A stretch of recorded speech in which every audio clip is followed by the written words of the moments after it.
this is Arcturus, and some will say this is out of focus. We'll go over that later in the video. But for now, I want to present the case that the ISS is not new. It's not the first time around. And it's what I think either the Babylonians or the Vedics called the Wanderer ISS. And it's been around and it spread internationally like the International Space Station. Of all the ancient Egyptian goddesses, Isis's cult was the most widespread and the longest lasting. Such was her popularity that it far exceeded the boundaries of the Egyptian Empire. She was revered by both Greeks and Romans, and her influence reached all the way to Britain, where there are, purportedly, bridges adorned with her image along the River Thames. At her height during the Greco-Roman times, her popularity transcended borders, gained an international following, and later even rivaled the popularity of the burgeoning Christian religion. The ISS appears as a fast-moving star crossing the sky from west to east. You can distinguish it from a plane because it's not blinking.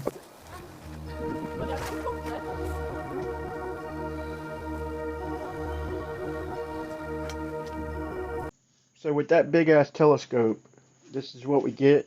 It's definitely something so small and fast it's hard to video. There was a temple to Isis in Athens. In Athens, right? Of all places. And they just couldn't kill this Isis cult. Well, this continues on into Rome, and I'm almost done here.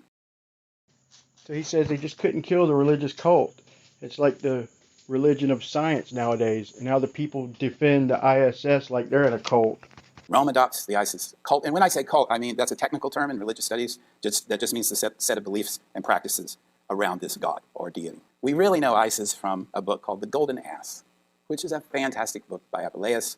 By this time, when the story goes into Rome, it merges with the mystery religions, coming out of Eleusinus especially, but you may know about these. These are very secretive religions. Now, keep in mind, Rome was a lot like us today. It's like you can pretty much believe anything and do anything, become a follower of Isis.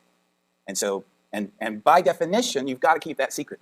And so, you get these figures of Isis coming out of her veil, right? And Isis becomes an emblem of science. And so science and esoterica, yeah, they're similar structurally. So it's a symbol of science that rivals Christianity. Sound familiar? Like the ISS today, which in my opinion promotes atheism. Secret because they belong to Isis.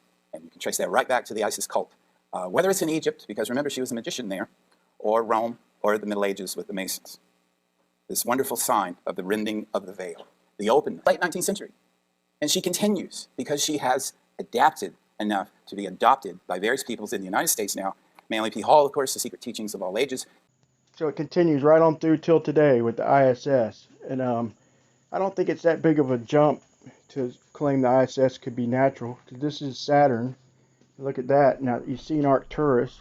This is the ISS transiting Jupiter, and that's a hell of a telescope to even capture that. And this is Arcturus, and that looks like the ISS. And they would claim that's out of focus, but they would claim that this is in focus here. That's in focus. That glared out bullshit.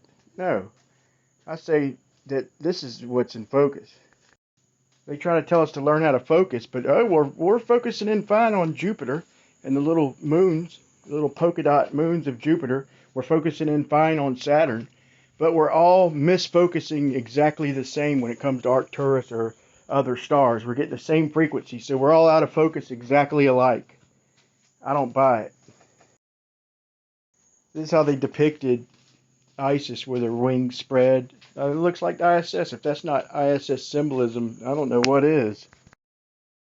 So if the ISS is a natural body, and I'm right, and I don't think it's that big of a stretch, they'll have to keep backing up to decommission it.